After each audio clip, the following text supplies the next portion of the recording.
Pessoal, então nós vamos começar aqui o estudo dos vasos que fazem a irrigação da face, tá? E do crânio, principalmente dando ênfase nos vasos que fazem a irrigação da face, tá? Vamos iniciar então primariamente mostrando o vaso que dá origem às regiões citadas aí anteriormente, tá? Então o primeiro vaso que a gente apresenta aqui é a artéria carótida comum. A artéria carótida comum é um vaso que está passando na região do pescoço.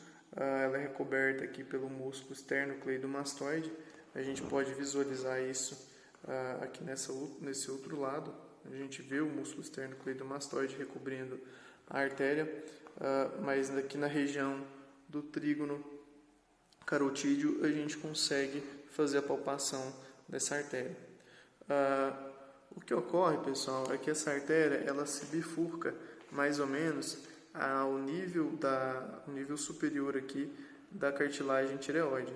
Então a cartilagem tireoide está nessa região, a nível superior dela, um pouco mais acima, ela faz uma bifurcação e dá origem a dois novos vasos, que são esses aqui, ó. Então a gente tem esse primeiro aqui mais interno, que é a carótida interna, e posteriormente essa divisão aqui, que é a carótida externa, tá?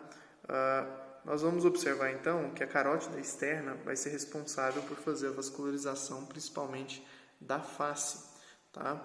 E da região interna aqui da boca. Enquanto a carótida interna vai ser responsável pela vascularização interna do crânio, assim como parte do globo ocular e parte da região frontal, por meio do ramo da artéria oftálmica que a gente vai ver posteriormente, tá? Bom, o que ocorre então, que o primeiro vaso que a gente vai perceber aqui, ó, após a ramificação, da primeira ramificação aqui da carótida externa, é a artéria facial. Então, a artéria facial é esse vaso que está passando aqui, ó, na região submandibular, e ele vem em direção também à face, até na região da raiz do nariz, tá? Essa artéria facial, então, pessoal, vai ser dividida em duas partes. Então, essa parte submandibular aqui, na verdade, a gente chama de parte cervical. E a parte facial é a parte que está passando na face, tá? Então, aqui, ó, nessa região aqui da artéria facial, ela teria mais 4 ramos, tá? Que não está presente aqui na peça. Os ramos seriam, se fosse pôr numa ordem, a artéria palatina ascendente, que iria para a região mais interna aqui, para dentro do palato mole, tá? Fazer a vascularização do palato mole. A artéria tonsilar, que também iria em direção à tonsila. Nós teríamos aqui a artéria submental, que estaria vindo nesse sentido e passando para a região anterior do mento, tá? E a artéria mental, ela soltaria alguns ramos aqui, que nós chamamos de ramos glandulares, que seriam responsáveis por fazer a vascularização da glândula submandibular, da glândula sublingual, tá? Mas a gente tem que verificar também alguns pontos de relação dessa artéria. Então, se a gente observar aqui, ó, a gente já tem início aqui da artéria facial, tá? Esse vaso aqui. Só que, ó, observa que ela está passando posterior a essas duas musculaturas, né? Então a gente tem essa primeira musculatura aqui, que é o músculo digástrico, tá? E a segunda musculatura, a mais anterior aqui, é o músculo estiloioide. Então a artéria ela passa posterior a esses músculos, assim como a gente pode observar aqui ela melhor, ó, essa aqui seria a artéria facial. Como ela passa posterior a esses músculos, a gente observa também que ela passa posterior à glândula submandibular, né? E ascende para a região da face, né? Quando ela ascende para a região da face, a gente observa que ela está passando então no terço médio, um pouco mais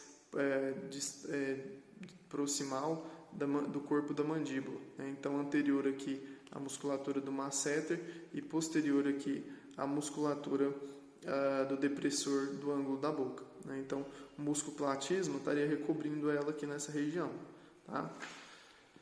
Bom, aí na região da face, essa parte facial, ela gera alguns ramos, né? O primeiro ramo que a gente vai observar aqui é o ramo labial inferior. Tá? Então, o ramo labial inferior vai vascularizar toda essa região aqui e, posteriormente, ela gera um ramo que é o ramo labial superior. Esse ramo labial superior, ele ainda solta algumas ramificações aqui nessa região que dão origem aos ramos do septo nasal, bem como ele pode dar também uma ramificação nessa região aqui da asa do nariz, que seriam os ramos alares. Tá? Olha, observa que com relação à musculatura, a gente observa que essa artéria está passando por baixo do músculo risório e entre o músculo bucinador, tá? Bem como está passando aqui por baixo da musculatura do zigomático maior e do zigomático menor. Então, ela está exatamente passando bem na região do sulco nasolabial, né? Aquele sulco que forma o bigode chinês. Então, outro ponto de relação aqui é que ela estaria passando entre o orbicular do olho e o músculo levantador do lábio superior e da asa do nariz, tá certo? Nesse ponto aqui, ela gera um outro ramo que vai em direção ao dorso aqui do nariz, tá?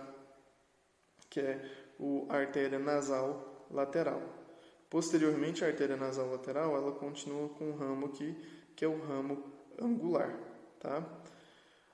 Nessa porção aqui, ela se anastomosa com vasos originados da artéria carótida interna, que a gente vai estudar em uma outra oportunidade com uma peça um pouco melhor para ver internamente a origem desses vasos. Mas aqui o que acontece? A gente pode observar que existe esse ramo que vem nessa direção aqui, soltando outros dois ramos, que é o ramo supratroclear, tá? Então aqui eu tenho o ramo supratroclear e nós temos aqui também um outro ramo supraorbital, percebe? Então basicamente seria isso, tá? Então aqui essa artéria facial, ela iria se anastomosar com essa parte desse ramo aqui, só que aqui não é o ramo supratroclear, aqui é o ramo da artéria dorsal do nariz, que é parte de uma artéria que a gente chama de artéria etimoidal, tá? Artéria etimoidal anterior. Só que a gente não consegue ver a localização dela aqui, tá? Então, na face, basicamente é isso. Aliás, a gente tem mais outras artérias, tá? Eu vou mostrar aqui agora para vocês. Olha, o que acontece aqui, Deixa eu mostrar melhor. Então, a gente tinha aqui a artéria facial, aqui ainda é a artéria carótida externa, só que, olha, observa aqui que um pouco antes da região aqui da cabeça da mandíbula, ela tem um ramo que entra para dentro da maxila, aqui é o ramo maxilar. O ramo maxilar, eu vou tentar mostrar alguns ramos dele, numa outra peça ali, mas eu vou continuar aqui o trajeto. Então, acima desse trajeto aqui, a gente vai ter esse outro ramo aqui. Então, aqui já vai ser a artéria temporal superficial, percebe? Então, aqui eu tenho a artéria temporal superficial e daqui para baixo, carótida externa, tá? Observa que a carótida externa também, ela solta um outro ramo aqui mais posterior, que vem em direção aqui ao occipital, tá?